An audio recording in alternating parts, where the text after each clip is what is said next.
yang udah negaskan diputus nih kagak nyambung. Tapi kenapa ulama semua mengatakan nyambung? Karena kalau ulama ada nasab putus dibilang nyambung, itu satu, dilaknat oleh Allah karena bohong atas nama Rasulullah.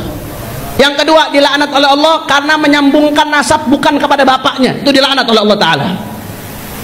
Makanya ulama-ulama dulu tuh kalau lihat ada nasab yang betul-betul terputus nggak memenuhi standar syariat, mereka bilang ini nggak benar, nasab ini batil, jelas. Tapi kalau mereka udah ngelihat terus mereka menyatakan nyambung, sampai Imam Ibnu Hajar bilang min alul bait, sampai An-Nabhani bilang ijma, Al-Muhibbi dalam Khulasatul Athar sampai bilang mujmi'un alaihi ahli tahqiq, disepakati oleh ahli tahqiq, ulama-ulama besar.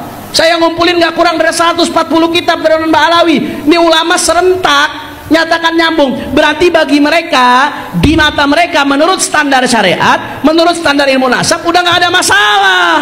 Yang masalah cuma menurut standar Imad bin Sarman, Wakilah bin Sam'un, Wakilah bin Usman. Cuma menurut standar dia doang. Siapa yang butuh pengakuan lu?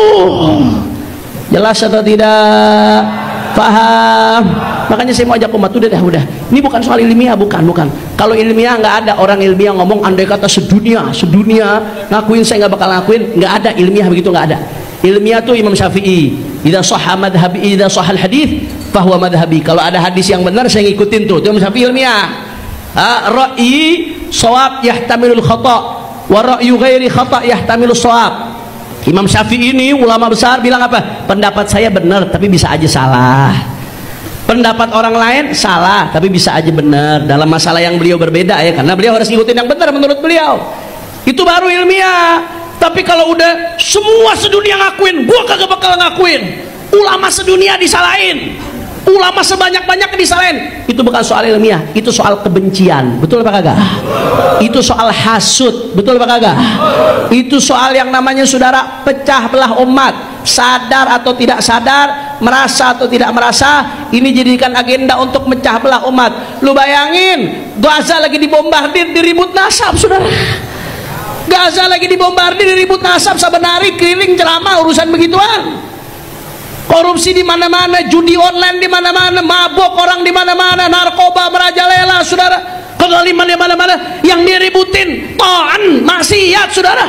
Perbuatan yang dia lakuin nabrak semua ulama dan dikampanyekan PD kemana-mana. Ini pecah belah umat. Karena habaib dan kiai, saudara, kalau bersatu, umat juga bersatu.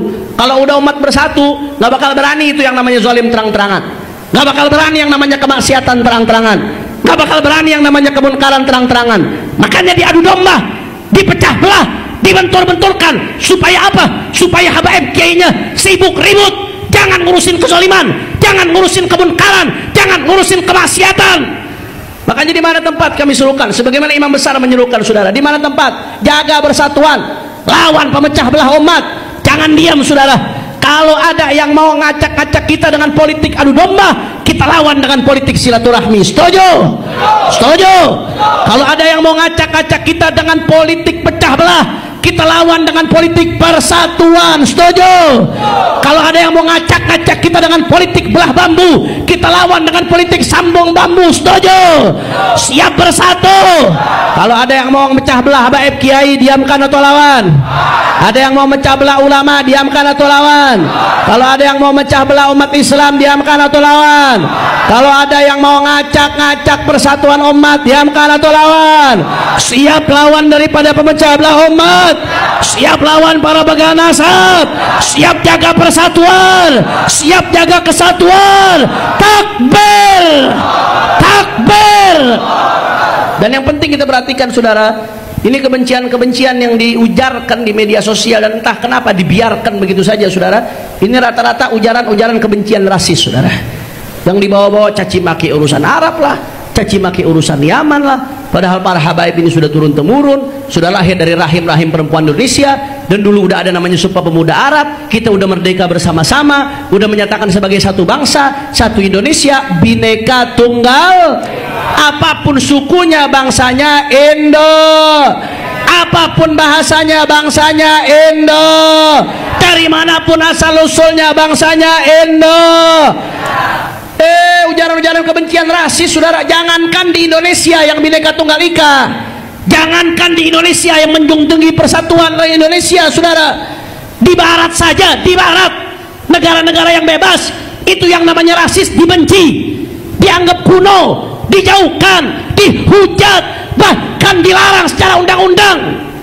Di Indonesia ngakunya Bhinneka Tunggal Ika, ada orang-orang yang ngakunya paling Pancasilais, tapi kerjaannya mengutarakan kebencian rasial, kebencian atas nama suku, kebencian, saudara, atas nama kelompok, atas nama golongan. Biadab.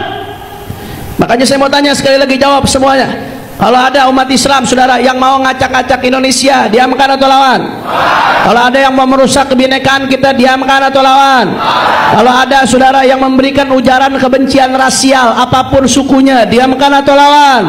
Siap jaga persatuan Indonesia, siap jaga kebinekaan kita. Semua angkat tangannya. Allahu Akbar, Allahu Akbar, Allahu Akbar. Sallu ala Nabi.